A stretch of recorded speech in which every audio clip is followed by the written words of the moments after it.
Let's start the summer of 2024 with an actual road trip, shall we? How's going from Seattle to Miami sound? If y'all are getting deja vu, it's because we did this at the start of the year, in the Crew 1. It was about 100 miles, and took roughly half an hour to do, and ultimately it was a lot of fun to do, so why the hell are we doing it again, and in the Crew 2 this time? Well, a lot of it has to do with an argument of sorts, which transpired in a certain Discord server, though we should start at the beginning, shouldn't we? The Crew 1 was officially shut down at the end of March, and that was when the discourse began about the nature of games preservation, and whether the Crew 1 could or should be saved. And I even did a video shortly after in which I wrote off such efforts as being more trouble than it was really worth. If nothing else, I saw games preservation as nothing more than a political stunt.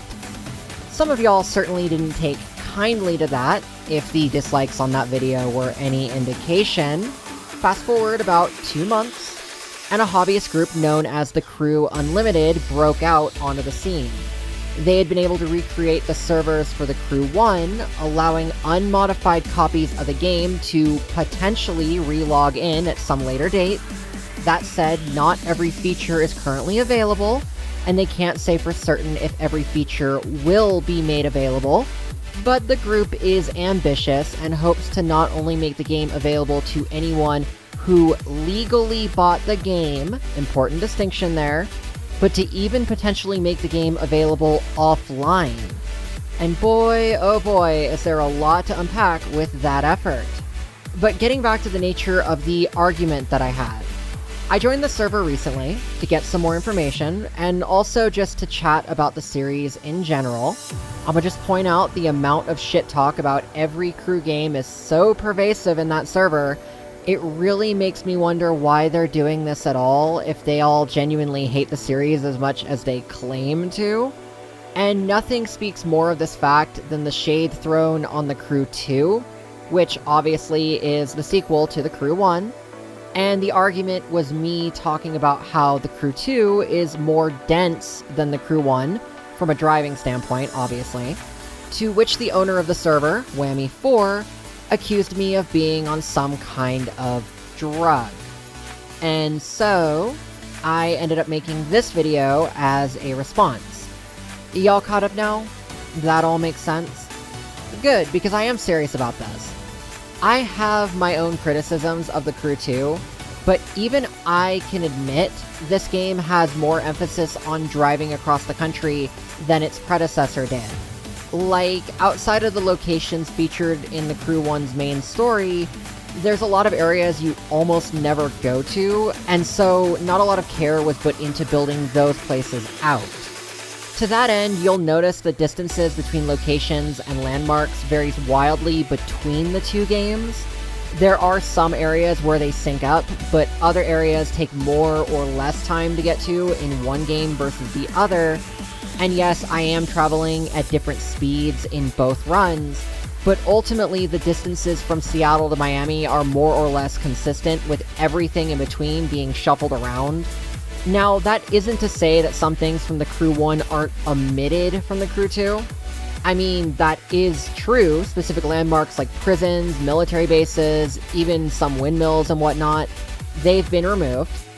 But at the same time, the Crew 2 had to add a lot more things as replacements. The Crew 2 has significantly more off-road trails for rally races than the Crew 1 ever had. The Crew 2 has significantly more waterways for boat races, because the Crew 1 didn't have any. The Crew 2 has significantly more racetracks because it placed more emphasis on pro racing. And so when it gets down to it, I don't know if one game is really better or worse than the other in terms of density, because, well, each game emphasized something different. And maybe on some level that is an argument in favor of preserving the Crew 1, but then again, well, look, I don't know how to put this tactfully, but just by looking at the footage from the prior trip, you can tell that the Crew 1 was very, very dated. The colors are so much more washed out in the Crew 1 versus the Crew 2, and granted the Crew 2 had more optimizations over its life cycle.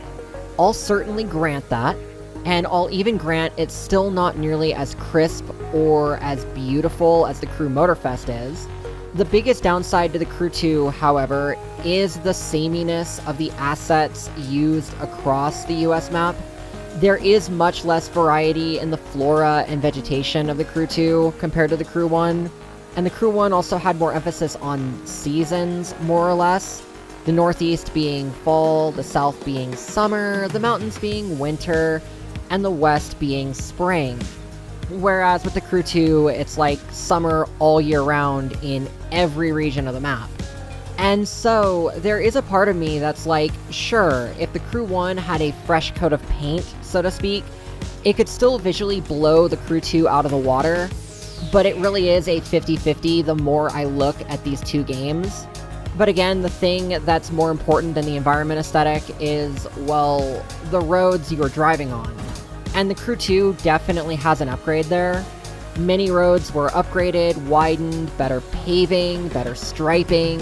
Freeways had more interchanges to replace at-grade intersections.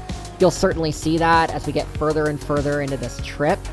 As someone who has done extensive road trip talks in both games, it does feel like the process of getting anywhere in the Crew 2 is more involved than the Crew 1. The map is certainly less flat, something I alluded to when I did my Crew 2 land survey. And you can see further along the horizon in this game than in the Crew 1 to more impressive, more towering hills and valleys compared to the landscape that was more flat in the Crew 1. I guess when it gets down to it, it's just hard for me to say that the Crew 1 was or wasn't superior to the Crew 2, and thus losing access to the Crew 1 hasn't really affected me as much as, I guess, it has for other players. I mean, assuming other players actually played the game in the first place. So how about we change gears and actually discuss the whole Crew 1 preservation thing and the Crew Unlimited project? Because I'm sure that's not an entire can of worms now, is it? Admittedly, this works in my favor because I was going to have to make a response video anyway at some point, and now I don't actually have to. As mentioned initially, the goal of the Crew Unlimited, as they put it on their Discord, is to reproduce the Crew 1 in as close to its original presentation as is possible to do. To have gotten as far as they have in under 3 months is an accomplishment worthy of recognition. Some things do still need fine-tuning, and some things still need to be implemented before the game can be considered truly resurrected.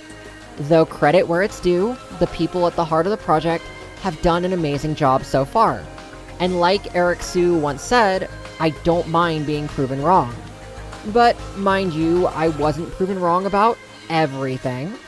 On the subject of programming architecture, I was mistaken in that the game was both 32-bit and 64-bit, so it's not subject to the 2038 problem the way something like Animal Crossing City Folk was.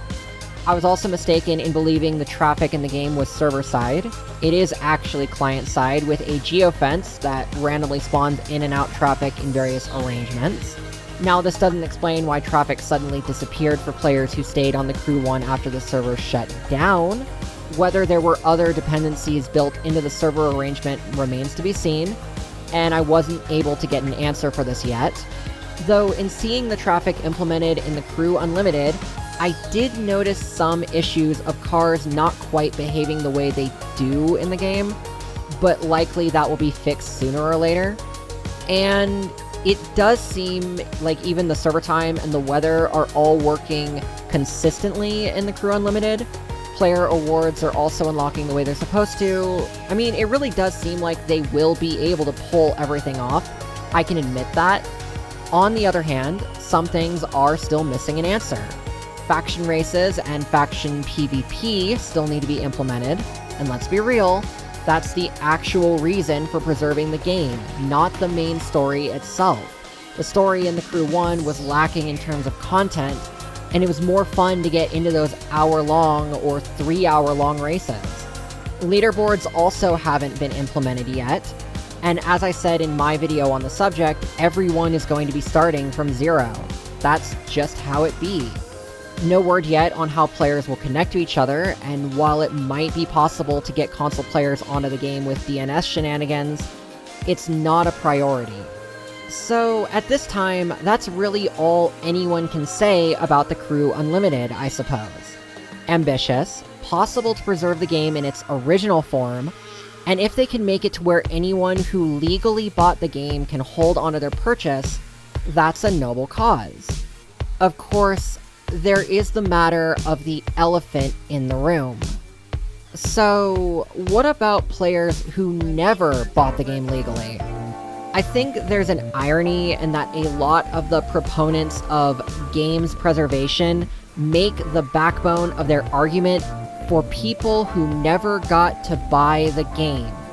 And that's, well, completely disingenuous and disregards the reality of the matter. Even on the Crew Unlimited server, they inform players that they assume no responsibility for verifying the legality of a copy, and they are only focusing on lawfully owned copies so that the project itself doesn't get shut down. As such, any discussion of pirating the Crew 1, or any Crew title, is against the rules of the server and can result in you being kicked. Which I am fully in support of, I'm gonna be real. People did have nearly 10 years to buy and play this game prior to it being delisted. If they never planned to while it was available, they can't complain for no longer being able to. That's just not how this works. And furthermore, it proves their malicious intent. They don't want to play the game for purposes of enjoying the game.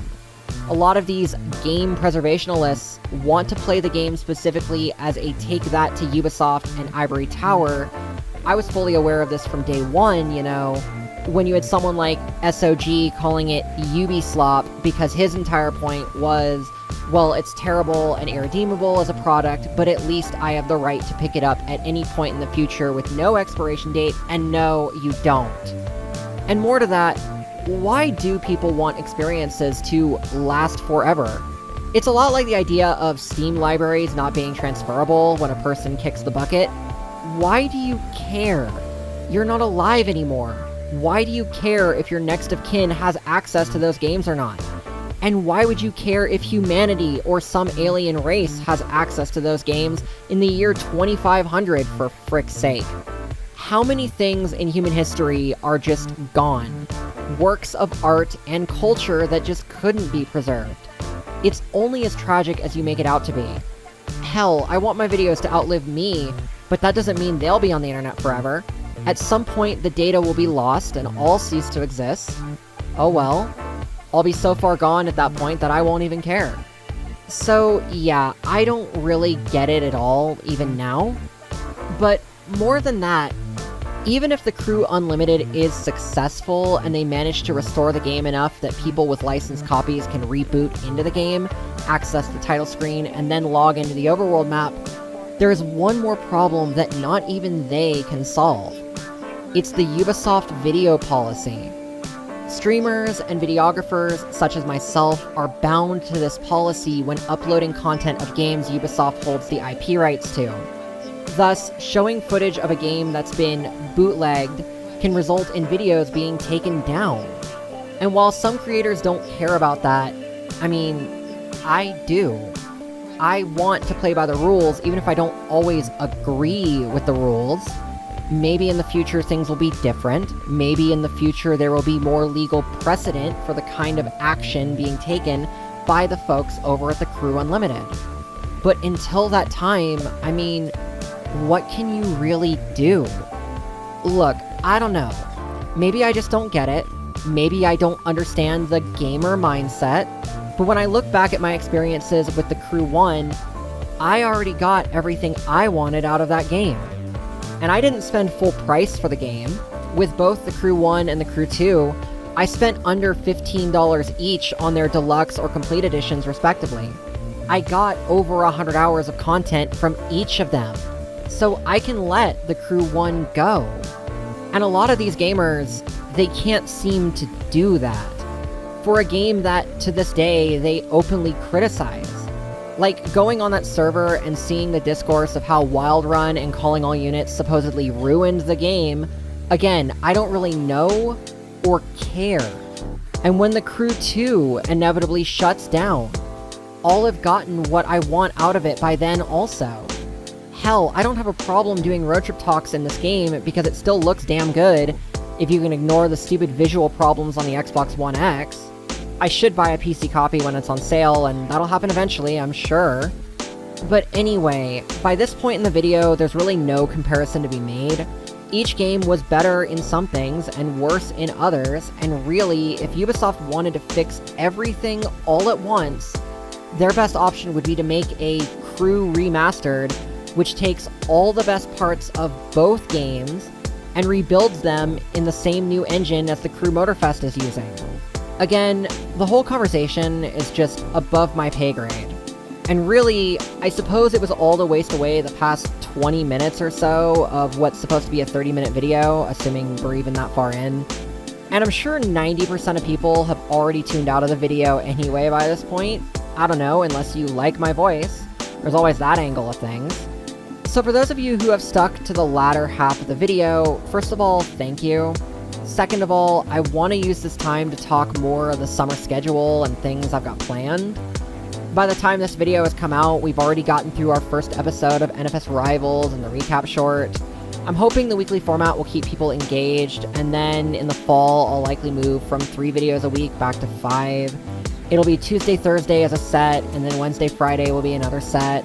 And I'm thinking of doing a certain game that I don't necessarily want to do, but I already recorded it, so yeah. I still need to figure out what other road trip talks I want to do for the next few months. I know I wanted to talk about old stories that I used to write, give updates on my IRL situation, maybe do some more city skyline stuff that I keep putting off. Being a content creator is honestly so much work. Like, for the people who've been doing this for 10 years or more, how they haven't run out of ideas for things to talk about is beyond me. I suppose if I do exhaust my creative ideas, I can always do car showcases with the over 200 vehicles that I've unlocked in the Crew Motorfest now. And that's a topic in and of itself. Why do racing game fans argue so vehemently about devs releasing new cars on a routine basis? Like, how is having over 600 available for purchase not enough for y'all? Like, Forza keeps adding new cars every month and just gives them away to their player base, and it's like, you're never gonna drive more than a handful of them regularly. Unless it's a car you really, really like IRL, I don't see the point, really. Oh yeah, and that's the other thing. Forza Horizon 4 is getting delisted next. It only had 7 years compared to the Crew 1's 9 years, and neither one holds a candle to NFS Rivals being buyable and playable after nearly 11 years now. Gaming is just weird. Okay, I'm really struggling with things to talk about now. I think what I'll do is see if, in editing, I can pace this so it all comes to a close within a decent time frame, so y'all aren't listening to dead air. Again, thank y'all so much for watching. If you like my wacky, quirky way of making videos, be sure to leave a like, comment, subscribe, tell your friends, all that jazz. Yeah, see y'all in the next video.